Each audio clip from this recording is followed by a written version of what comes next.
El bruxismo es una actividad parafuncional repetitiva que consiste en apretar de forma inconsciente la mandíbula y rechinar los dientes, produciendo así su desgaste. Algunas personas no tienen síntomas, pero otras pueden experimentar dolores de cabeza y cuello, dolor de mandíbula, muscular, de la articulación temporomandibular y dolor o sensibilidad dental por el desgaste en los cuellos dentales o en las superficies oclusales.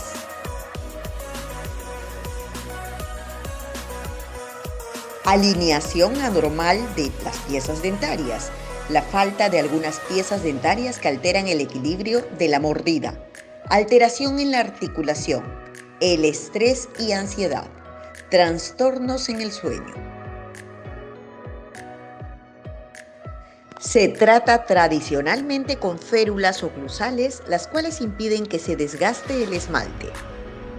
Medicación para relajar los músculos, láser para desestresar los músculos, rehabilitación oclusal donde se reemplazan las piezas ausentes o se realiza un ajuste oclusal. En algunos casos, ortodoncia para mejorar la mordida y lograr una oclusión más equilibrada. El bruxismo puede ser provocado por el estrés y la ansiedad. Por ello, deberíamos cuidar nuestra salud mental.